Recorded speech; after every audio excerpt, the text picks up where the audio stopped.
Welcome once again to Lehto's Law. Here's Steve Lehto. A lot of times in life, you'll do something or see something you think is funny, and later on in a different context, it becomes not so funny. And here's a story about an attorney from Pittsburgh that at one point in time, this must have been hilarious, but it didn't age well, as they say. From TribLive.com, Paula Reed Ward wrote the story that Lee sent me. Former Pittsburgh defense attorney gets 5 years in prison for marijuana distribution. But here's the deal. He became known for his ads that he ran where he claimed that he could think like a criminal. But he now gets to spend 5 years in prison thinking like a prisoner for his role in a large-scale marijuana ring. The man's 40 years old. He lives in Squirrel Hill.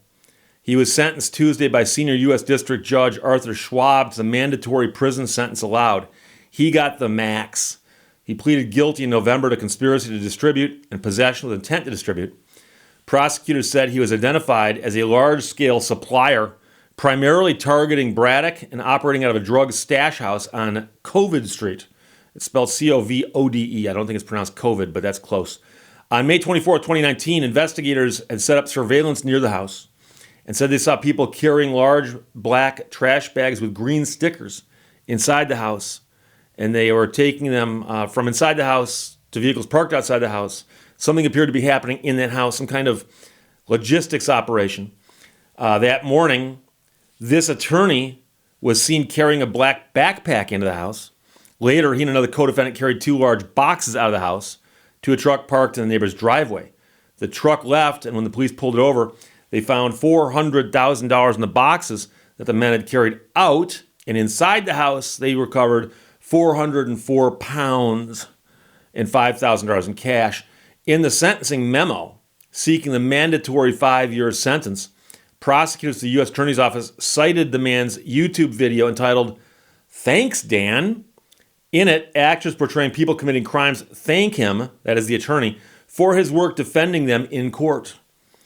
The man said in the video, "Consequences, they sure suck, don't they? America was built on freedom, not on a bunch of people with more money than you, telling you what you can and can't do with all their stupid laws. Laws are arbitrary." Remember, this is an attorney speaking. "Consequences, they sure suck, don't they? America was built on freedom, not on a bunch of people with more money than you, telling you what you can and can't do with all their stupid laws. Laws are arbitrary. Laws are arbitrary." In 2014, when that video was made, it was viewed worldwide and both lauded and condemned. The man at the time told the Tribune Review that it was intended to be ironic and funny, but also convey a serious message. In its sentencing memo, the government noted that the man is well educated and had the means to support himself. But that was not enough, the prosecutor wrote. He wanted more money. As a result, he decided to take a shortcut, employing his ability to think like a criminal. And yeah, it came back to haunt him. And acting on his statement that laws are arbitrary by establishing a well-orchestrated illegal distribution operation in Pittsburgh. While his rap video may have been a satire, his actions speak louder than words. In his statement to the court on Tuesday, the man himself said he is a markedly different person today than he was at the time of the raid. Yeah, that'll wake you up. In the 3 years since then, he told the judge he's worked to change his life. "I understand that doesn't abrogate what I did," he said. "That doesn't abrogate what I did." Abrogate. Despite his quick guilty plea in the case, he told the court, "I don't agree with the law that I broke," but he said he accepted responsibility for breaking it. "I'll take my punishment like a man," he said. "I just hope one day soon I can be reunited with my family and community." More than 24 people submitted letters on his behalf describing him as a kind, considerate, caring, and generous person. Despite his crime, Daniel is undoubtedly a person that contributes to society rather than takes from it, wrote Rasmus Svolgard Nielsen of Denmark, who said he's known the attorney for 15 years. When you've got to get letters of reference from people who are oceans away from you, it makes you wonder. Letters were submitted by friends from law school, relatives of former clients he helped, and loved ones. Dan has so much more to contribute to his community, wrote law school classmate. Sarah Furlow, he has taken full responsibility for his actions and has not once wavered. He has been open, honest, and remorseful. Well, yeah, after he got arrested. And that's the one thing I always like to remind people is someone will behave a certain way, and then they get caught. And suddenly they're, oh my gosh, I'm so sorry, I'm remorseful. Oh, I feel so bad over here. Of course you do, you got caught. Several writers noted that he has dedicated himself over the past 3 years to becoming a better person, including delivering meals to people during the COVID-19 pandemic. Remember before when he's delivering the other stuff? Yeah, that is his prior occupation.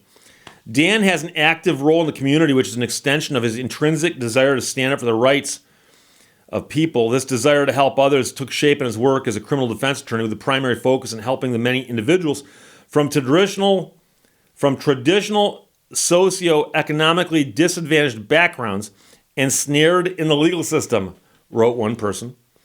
The attorney stopped practicing law in 2017 and worked in property management after that. He was given permission to self-report to prison. His attorney requested that he be permitted to serve his prison term in West Virginia.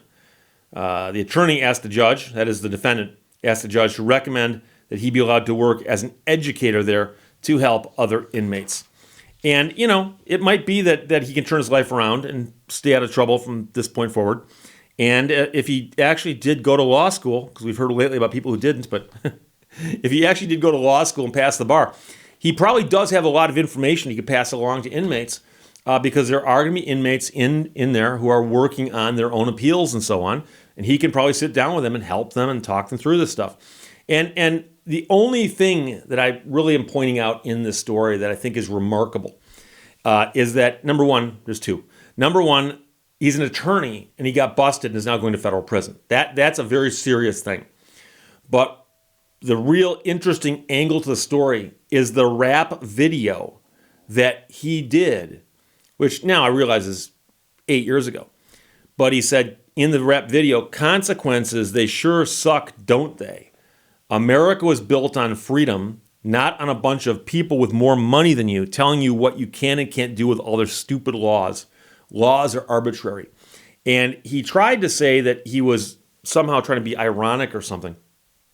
But it's unfortunate because attorneys do work in the legal system. And I've told you before, we have ethical standards we're supposed to hold ourselves to.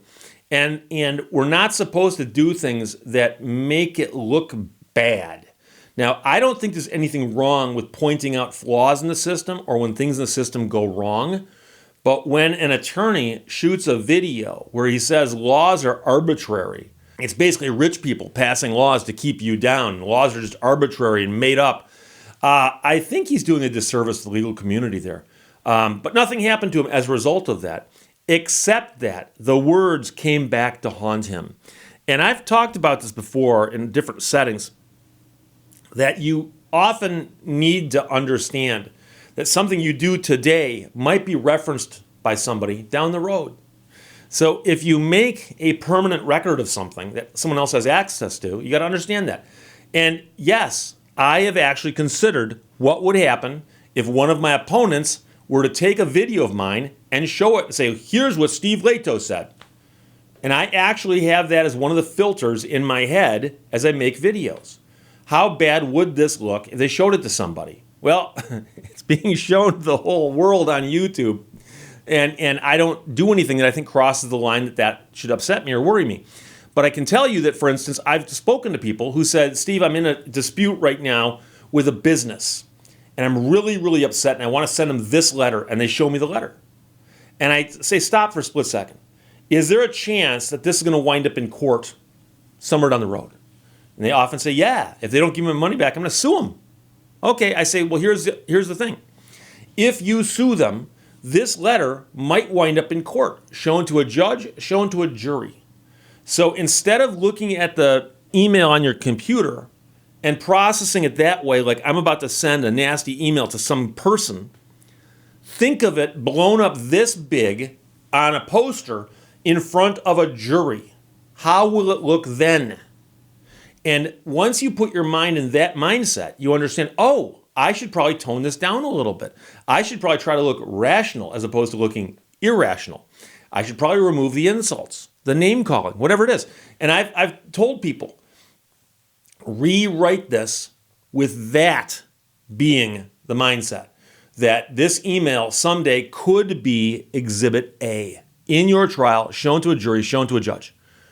And if you look at it and say, no, I'm perfectly fine with the way it's written, showing that to a jury, then send it. But be aware of that. And so you have to think of the contexts other than the one you're in, where something you've done, said, written, whatever, something about you might be shown in a different context. How would that do for you? Will that hurt you or help you? So an attorney who shoots a rap video about how consequences suck and laws are arbitrary, running that ad may have gotten him a lot of business. So he may have looked at the cost-benefit analysis and said, hey, I came out ahead.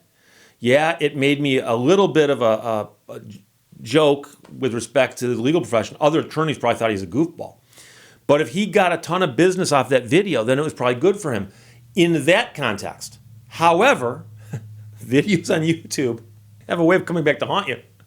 And so at his sentencing, when somebody pulls out a transcript of it and inserts it in the report they give to the judge and say, this is the guy who's before you, who thinks that laws are arbitrary and consequences suck. And one of the things the judge looks at is a defendant's willingness to work with a system and desire to change. And when you walk in and say, yeah, this is the guy who said consequences suck and laws are arbitrary, despite the fact he's an attorney, a judge might look at that and go, gee, really, we really got to hammer this guy. And unfortunately for him, that's what happened. So he'll spend 5 years in prison. And partly, I think, something came into play there was his rap video saying consequences, they sure suck, don't they? And laws are arbitrary. So crazy story. Lee, thanks for sending it. Paula Reed Ward wrote that for TribLive.com. Former Pittsburgh defense attorney gets 5 years in prison for contraband distribution. Questions or comments, put them below. Let's talk to you later. Bye-bye. Thank you for watching Lehto's Law. You can't make more time. You can only spend it.